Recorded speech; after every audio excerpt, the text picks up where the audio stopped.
नमस्ते बालाघाट निमा ग्रुप लेकर आया है। बालाघाट शहर के अंदर शांत और शुद्ध वातावरण में आवासीय प्लॉट, वो भी सभी आधारभूत सुविधाओं के साथ। मनोध्या रेसिडेंसी, भटेरा रोड से 200 मीटर अंदर, गोविंद पैलेस के पास एक नई कॉलोनी, जहां है वो सारी चीजें जिससे आपका मन यहां रहने के लिए जरूर करेगा। बुकिंग के लिए दिए गए नंबर्स पर संपर्क करें। जिले के रूपदर थाना क्षेत्र के अंतर्गत आने वाले ग्राम 40 बोड़ी निवासी ITI पास युवक अनिल बरकड़े की बाहर रोजगार के लिए जाने के दौरान हुई मृत्यु के मामले में चौंकाने वाले तथ्य सामने आए। सूत्रों से प्राप्त जानकारी के अनुसार जिस व्यक्ति के माध्यम से अनिल को रोजगार के लिए बेंगलुरु ले जाया गया था, उससे न केवल युवक बल्कि उसके परिजनों को भी अंतिम समय तक वास्तविक स्थिति से अनभिज्ञ रखा गया।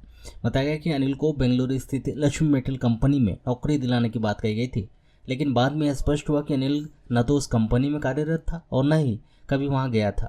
सूत्रों का कहना है कि रोजगार के नाम पर युवक को ले जाने वाले मध्यस्थ व्यक्ति के द्वारा उसके साथ गंभीर धोखाधड़ी की गई।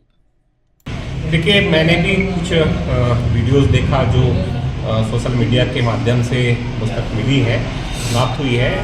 बहुत सारे युवा और उसमें कुछ युवतियाँ भी हैं जिन्होंने वीडियो जारी करके अपनी आप बीती जिले में लोगों तक पहुँचाई है।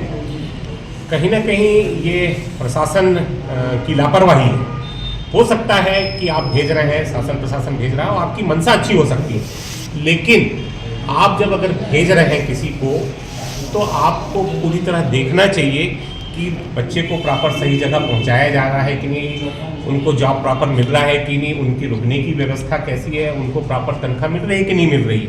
इसके लिए तो मेरे हिसाब से ये होना ही चाहिए था कि एक नोडल अधिकारी नियुक्त किया जाता जो इन सारी चीज़ों को देखता कि सही जगह बच्चे को भेजा जा रहा है कि नहीं भेजा जा रहा है, उनकी व्यवस्थाएं जो होनी चाहिए वो है कि नहीं, और प्रॉपर नौकरी मिल रही है कि नहीं मिल रही है, कहीं ठगे तो नहीं जा रहे हैं। वो बात इसलिए भी उठती है, जैसा बच्चों ने कहा, सही इसलिए भी लगता है मुझे कि अभी बीच में एक मेरे खुद की विधानसभा क्षेत्र का मामला है, 40 बोड़ी का मामला है। एक बच्चा बेंगलोर काम करने गया था, उसकी डेथ हो गई। वहाँ डेथ हो गई तो उसके साथ वाले जो भी वहाँ थे उन लोगों ने उसके परिवार के लोगों से संपर्क किया कि हमने उसको हॉस्पिटल में बेंगलोर में एडमिट किया हुआ है, उसकी तबीयत खराब है। तो उन्होंने लगभग 27,000 रुपये परिवार के लोगों से मांगा भी, और परिवार के लोगों ने 27,000 रुपये दिया भी, लेकिन दुर्भाग्य से तीसरे दिन उसकी मृत्यु हो गई।